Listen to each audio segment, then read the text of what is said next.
Hello once again everyone, it's time for one of my news videos. We got 6 stories to talk about, so let's just not waste any time and let's get right into it. First up is apparently there is a Zelda Easter egg in Call of Duty Ghosts. Oh my fucking god. As you can see, there's a ruby there, a statue that's a ruby, and let's just read it here. It says, it has a description that says, awarded for most bushes cut and pots smashed. Really, Activision? Now, why on earth would you be allowed to possibly put a Zelda thing in Call of Duty? That's so insulting, it's not even funny.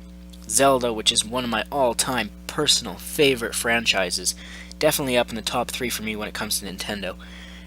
With Call of Duty, my least favorited thing in the entire gaming industry. How insulting.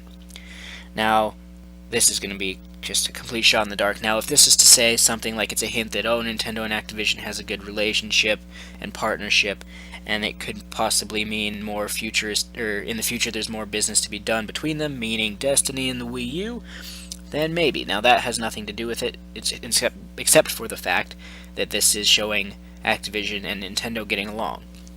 But anyway, let's move on to our second story, which some people are surprised about this. I'm not. Marth confirmed for Smash Bros. For Wii U and 3DS. I don't know who would have possibly thought this would have been a surprise. Think about it.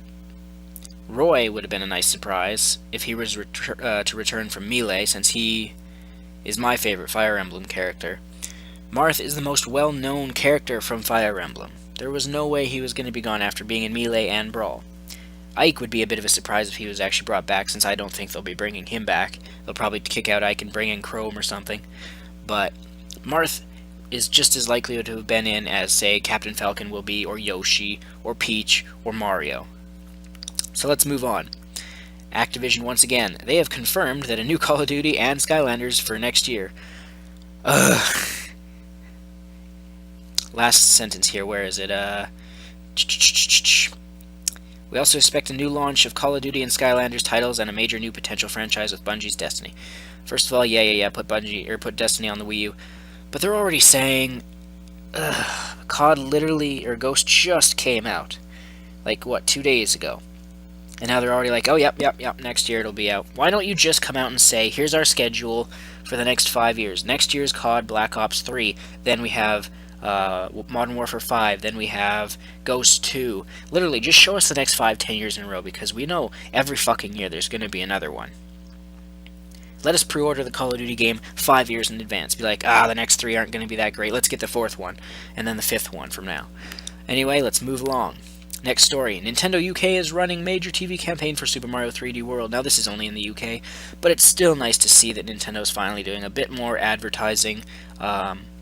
Super Mario 3D World, despite my opinion on it, even though I'm going to be getting it because I won't be getting Watch Dogs now until next year, it is going to be a fun game, and it is definitely going to be a sales booster for the system, a console seller. That's all I really need to say is Nintendo's slowly starting to pick it up with more advertising, which is good.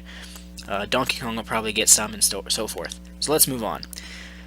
This is just kind of a random thing I wasn't even aware of, but the Wii U is finally coming to Brazil on November 26th, which is after the Xbox One and PS4 is out, for a staggering $1,808.99, whatever that is. I don't know what their money is. Let's see, does it say what the equivalent is? Roughly $829. Holy shit. That's fucking crazy. Let's just see a few comments here. Okay, just trolls, never mind. But holy crap, that's a fucking shit ton of money. They must have different, must be like Australia, how their games are so much more expensive. Like ours are 60, theirs is like 150. But holy crap, that seems incredibly ridiculous. Wait, for them then an Xbox One would probably be like $1,600 then or something. Anyway, last story up here is an ex-Rare developer talks about being mismanaged by Microsoft. So their quote here is, "We were being asked to make the games we'd always made for an audience that didn't want those sort of games. The reason we did Black Widow, Crackdown, and Aged Up Cameo was because we were trying to bridge that gap, but Microsoft wouldn't let us." So basically, Microsoft says, make these games for this group of people, even though Rare knew perfectly well that those group of people didn't want those games, aka fucking Kinect and shit. But we've all known this for a long time. Rareware has been butchered to death by Microsoft. They should never have went with Microsoft. I mean, it wasn't really their choice. Microsoft came in and stepped in and bought them, but they should have had a bit of a backbone. Back in the days where they were good, they actually should have been like, hold it, we know we're good. We're not going to take your orders, we're not going to let you bitch around and fucking ruin us. You may own us, but you're not going to cripple us and break our image. But, oh, well, they didn't. So, as we all know, Rareware is no longer anything special. Anyway, I guess that's going to do it for the 6 stories, so stay tuned. This is Original Bloodies. As always, more videos coming soon.